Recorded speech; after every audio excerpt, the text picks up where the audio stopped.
Les rubriques Actualité, Formation et sensibilisation constitueront l'ossature de ce 25e numéro du magazine Sécurité civile et population. Fidèles téléspectateurs, bonjour et bienvenue dans cette émission.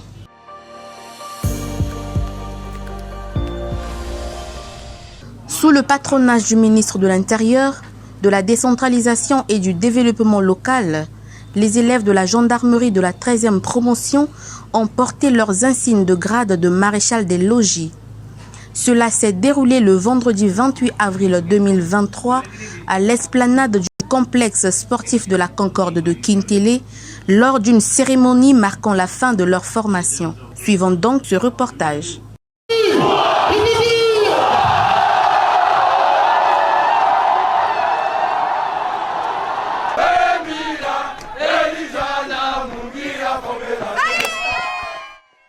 Après 14 mois de formation basée notamment sur l'enseignement général, l'éducation physique et militaire, ces élèves gendarmes de la 13e promotion, baptisés rattachement de la gendarmerie nationale au ministère en charge de la sécurité, sont prêts à servir la nation. En portant le grade de maréchal de logis, présidant la cérémonie, le ministre de l'Intérieur, de la décentralisation et du développement local, Raymond Zéphirin Boulou, a invité ses 1270 gendarmes à la prise de conscience individuelle, à la discipline et au travail bien fait, afin de rendre à la République ce qu'elle attend d'eux. Aujourd'hui, plus qu'hier, avec le ministère de l'Intérieur, de la décentralisation et du développement local, l'exigence et l'offre de sécurité sont davantage une des priorités du gouvernement de la République à un moment où, comme par une irrationalité, notre vie sociale, notre vie communautaire est menacée par un incivisme nouveau, une violence et une criminalité urbaine qui nécessitent que nous réfléchissions davantage, car chaque jour qui passe est une nouvelle épreuve. Au-delà de cette criminalité, qui est le fait d'une délinquance juvénile hautement violente, contre laquelle nous devons lutter avec fermeté, nous avons à combattre par ailleurs et dans les mêmes proportions toute autre forme d'atteinte criminelle à notre pays. Je pense en effet au trafic des armes, des stupéfiants, au trafic des personnes, des faux documents, des espèces protégées, au blanchiment d'argent, à la fausse monnaie. Toutes ces choses et activités illicites qui menacent gravement la stabilité et la souveraineté des États. Voilà nos défis et nous devons les relever. Nous allons les relever grâce à la fois à la modernisation de nos moyens et surtout grâce au renouvellement intelligent et méthodique de nos forces de sécurité intérieure. La présente occasion qui nous réunit, celle de la sortie des élèves gendarmes de la 13e promotion, s'inscrit dans cette logique. À nos jeunes recrues, je voudrais vous rappeler ce que vous avez, sans aucun doute, appris lors de cette formation et qui doit résonner en vous comme un sacerdoce. Protéger les citoyens du Congo et sécuriser ce pays qui a consenti tant d'efforts pour vous, afin que vous soyez au niveau où vous êtes. Protéger les citoyens et sécuriser ce pays avec honneur et loyauté, avec discipline et exemplarité, en ayant comme référence les lois et règlements de la République, ainsi que l'ensemble des valeurs humaines au respect desquelles vous êtes désormais tenus. Je vais terminer, mais je m'en voudrais si je ne félicite pas toute l'équipe d'encadrement de la Gendarmerie nationale pour l'aboutissement heureux de cette formation.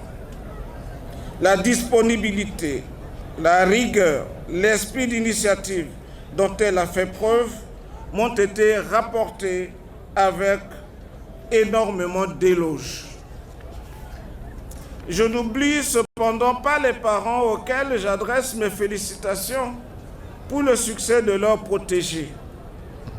Je vais enfin terminer par cette évocation à l'endroit des nouveaux gendarmes. Chers jeunes, il n'y a rien de plus précieux et de plus sacré pour nous sur cette terre que la vie d'une personne.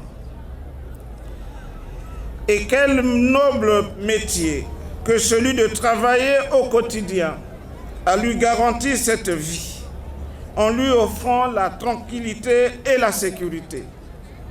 Voilà le sens de votre métier. Voilà qui en donne la grandeur, la noblesse et le respect. Dans son rapport de fin de formation, le directeur du stage, le colonel Mungin Gambou, commandant du centre d'instruction de Kintélé, a rappelé à ses gendarmes leur nouveau statut.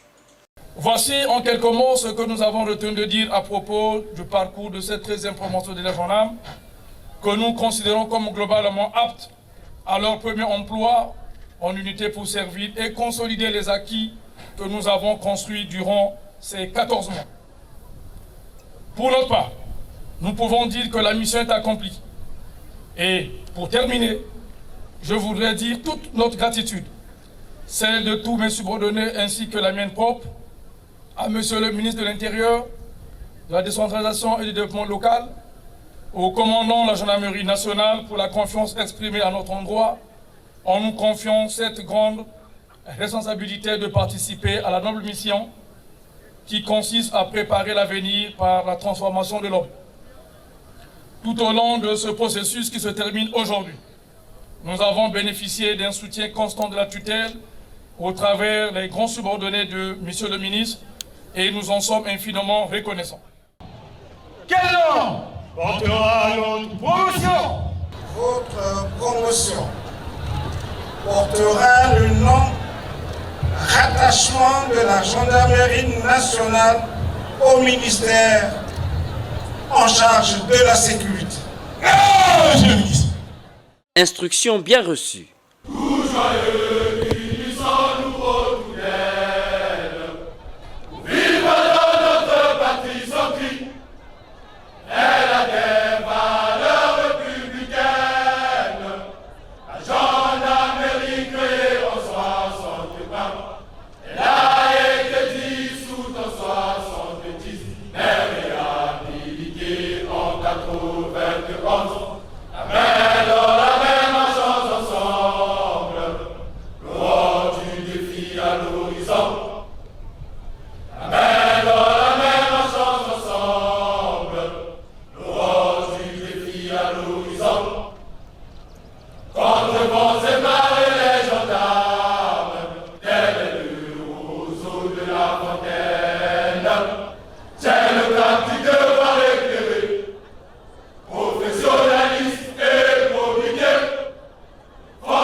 La promotion nouvelle sera dans son engagement opérationnel être digne de ce nom qui traduit les très hautes orientations du président de la République, chef de l'État, chef suprême des armées Denis Sassou Nguesso, a conclu le ministre Raymond Zéphérin Boulou.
Opération de sauvetage réussie le 25 avril 2023 à Ngamakoso, dans le 6e arrondissement Talangaï, où les frères Ebalé ont été secourus par l'unité polyvalente d'intervention des sapeurs-pompiers du commandement de la sécurité civile. Ces derniers sont restés coincés dans un égout profond pendant plus de 2 heures de temps. Voici pour vous ce reportage d'Éric Banabélé.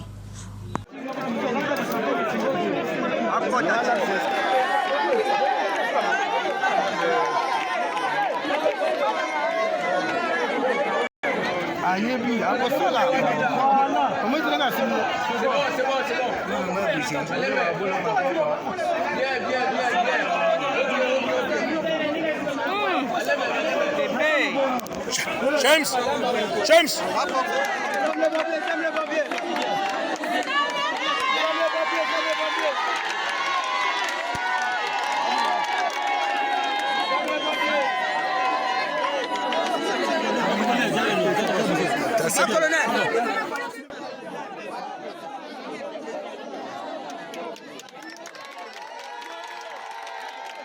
Plus de peur que de mal, les enfants bienheureux Ebalé, 8 ans, et Richard Sakola Ebalé, 10 ans, sont sortis à bon compte de cette canalisation d'environ 13 mètres de profondeur où ils étaient coincés pendant plus de 2 heures à plus de 200 mètres du viaduc derrière le CSI Mamamboualé de Ngamakoso, à hauteur de l'arrêt à Kala, dans la zone érosive.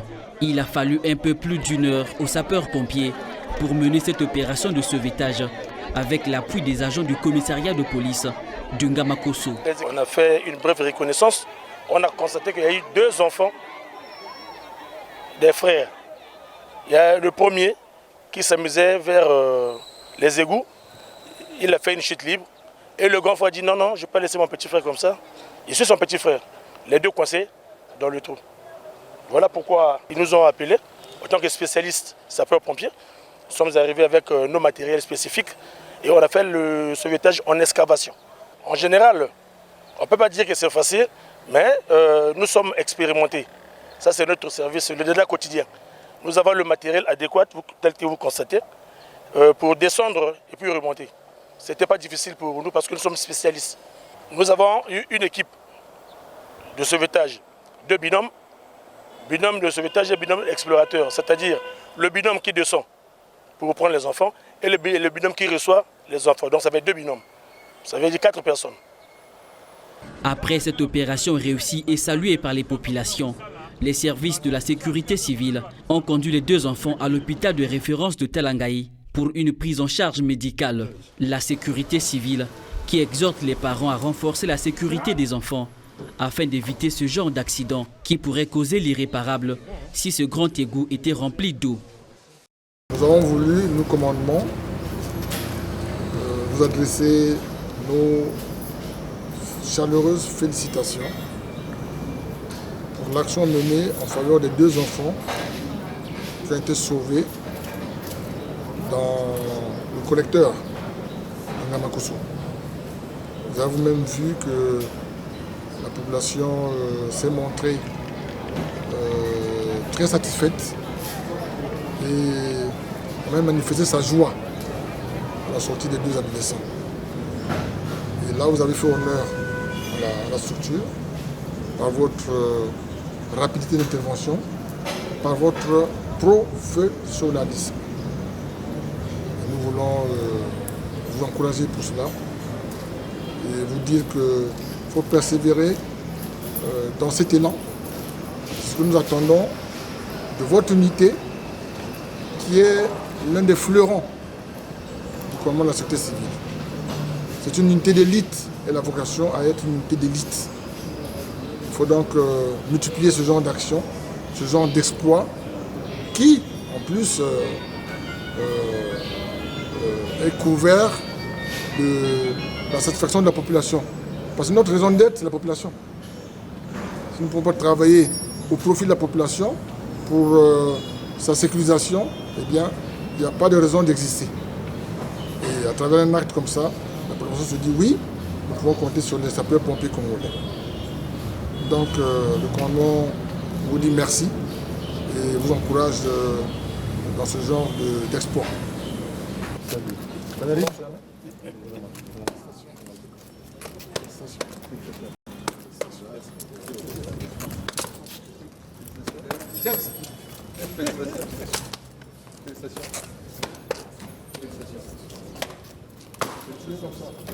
Bravo. Ça.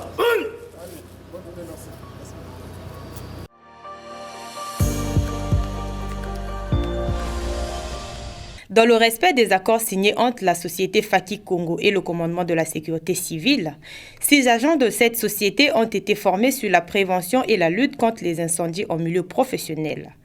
Cette formation théorique et pratique a eu lieu à la caserne des sapeurs-pompiers. Découvrons ensemble ce reportage des Marc Bouka. Parce que ce que vous faites là, on appelle ça le transport de matière dans quelle classe? Ces agents de la société Faki Congo, qui travaillent au quotidien dans le domaine des transports et du stockage des produits dangereux, tels le gaz, sont venus apprendre davantage non seulement les méthodes de prévention et de lutte contre les incendies, mais aussi celles liées au sécurisme. Enseignés par le directeur de la formation, le commandant Ghislain Ngomba, les apprenants ont été éclairés sur les dangers spécifiques liés à leur travail afin d'avoir un contrôle efficace des conséquences qui peuvent en découler. Comment éviter les risques d'électrocution, savoir évaluer les fonctions vitales en cas de perte de conscience d'un agent, les techniques de dégagement d'une victime en situation dangereuse, voilà entre autres les notions de sécurisme développées par le formateur. Redressez, vous mettez vos défauts. Allons-y. Reculez, tout droit. Allez-y une bonne fois, allez-y une bonne fois. Tenez par les poignets. Redressez-vous tout droit, tout droit. Reculez, avec la victime.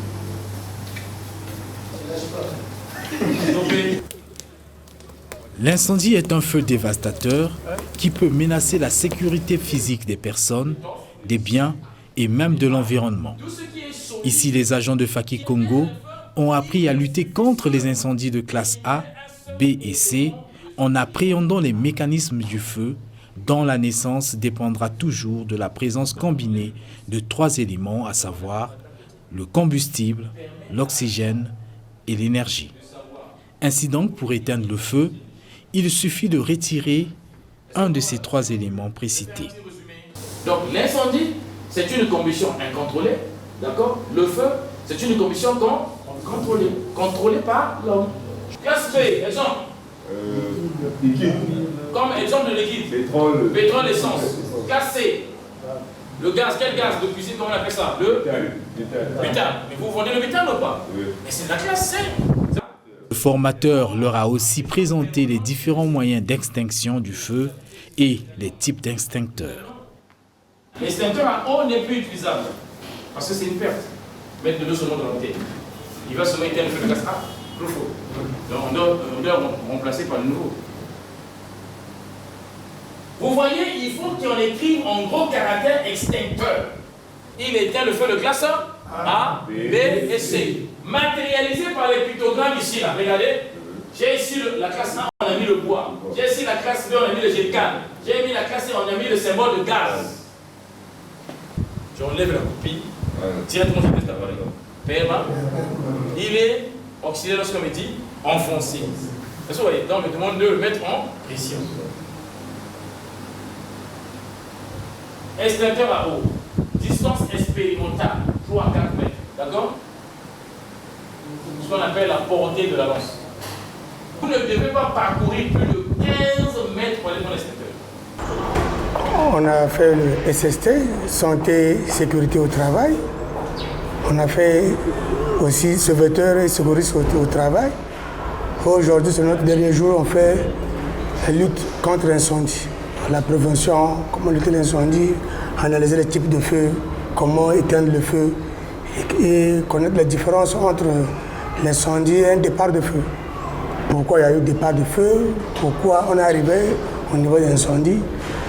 Tout ce qu'on va faire, on a déjà fait. Là, il reste la partie pratique, comment utiliser les extincteurs, quelles sont les méthodes appliquées pour éteindre un feu, les techniques. Nous sommes liés à beaucoup de risques.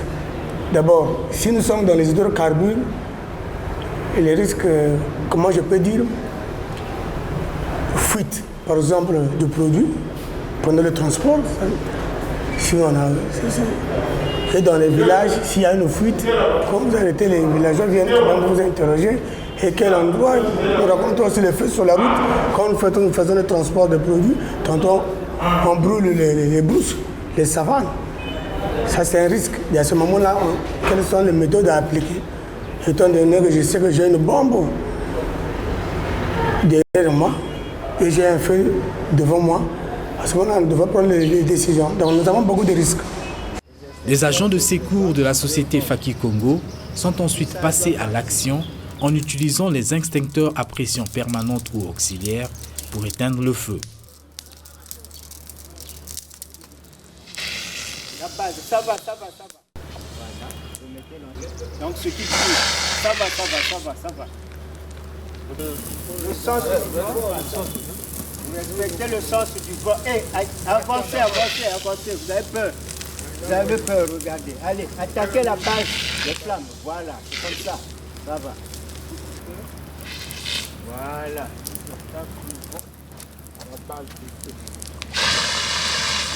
Ça va. Rappelons que cette formation intervient dans la mise en œuvre des accords de partenariat signés entre la société Faki Congo et le commandement de la sécurité civile.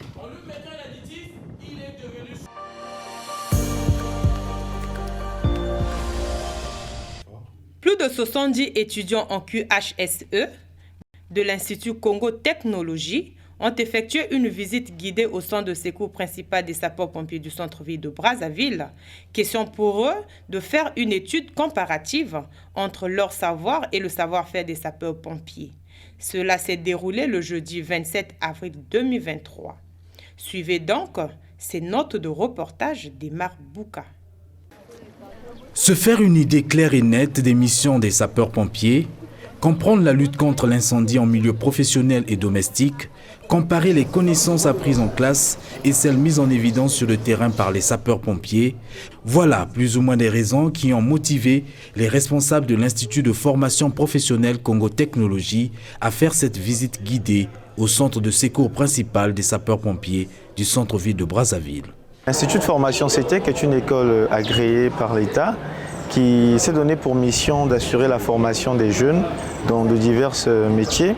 Et parmi les jeunes qui sont formés à l'Institut CETEC, il y a ceux qui sont formés en qualité, hygiène, sécurité, environnement.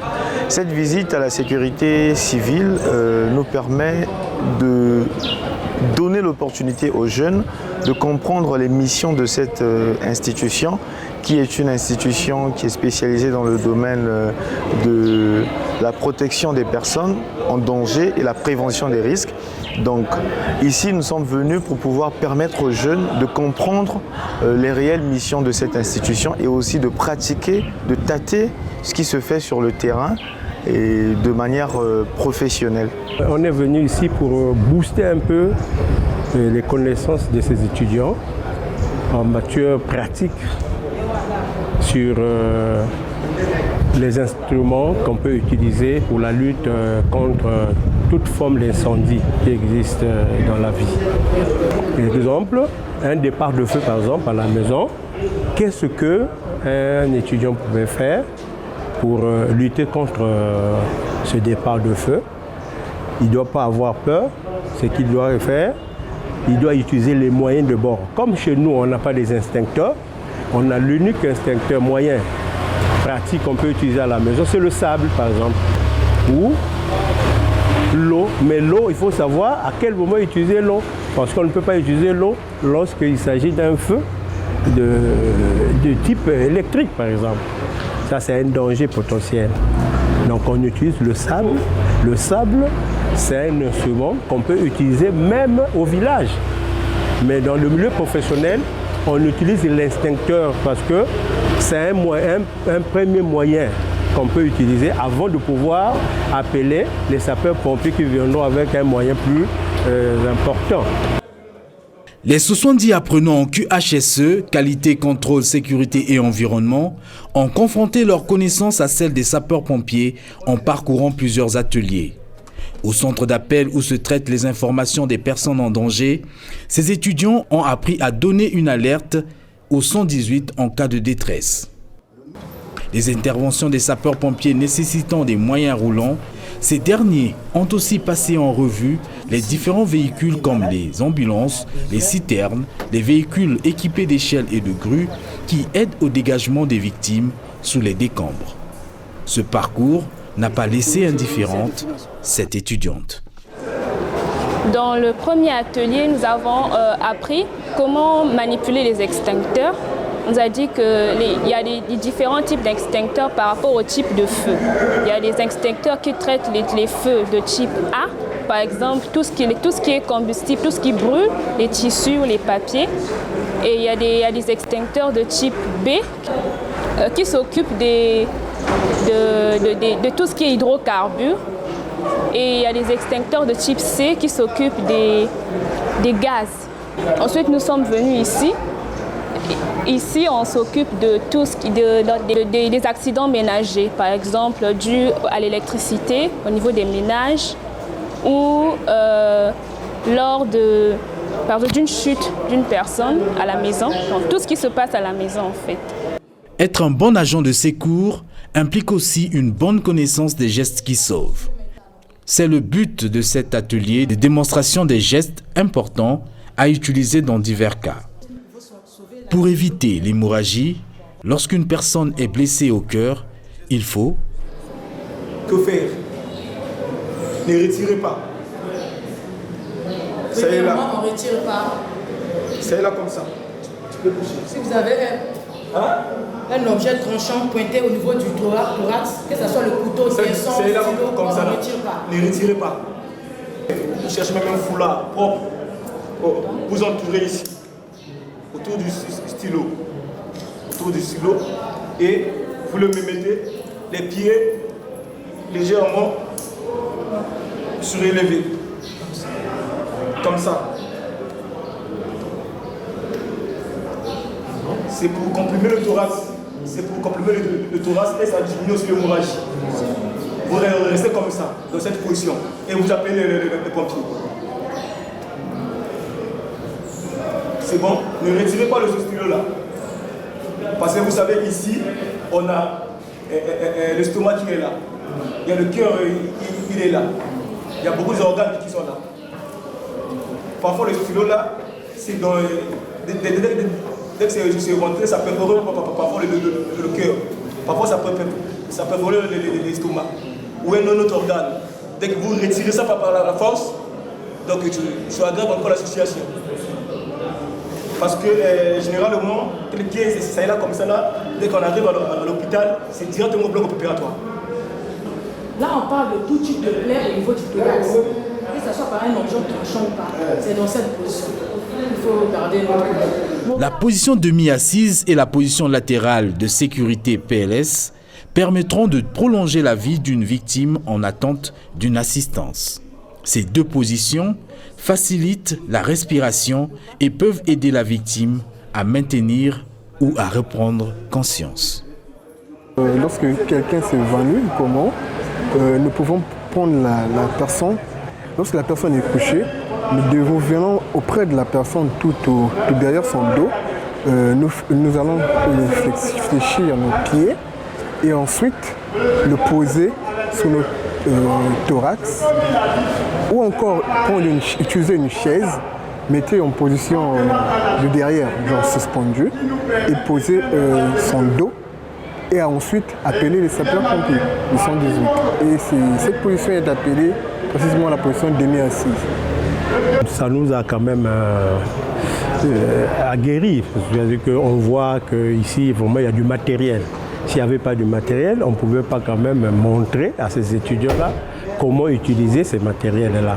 On les voit seulement à la cité, on les sapeurs-pompiers, mais aujourd'hui, nous sommes venus toucher du doigt parce que notre métier demande la vérification.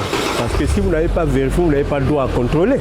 Donc ce qu'on fait là, c'est comme on est en train de faire contrôle qualité, c'est notre métier qui a ce.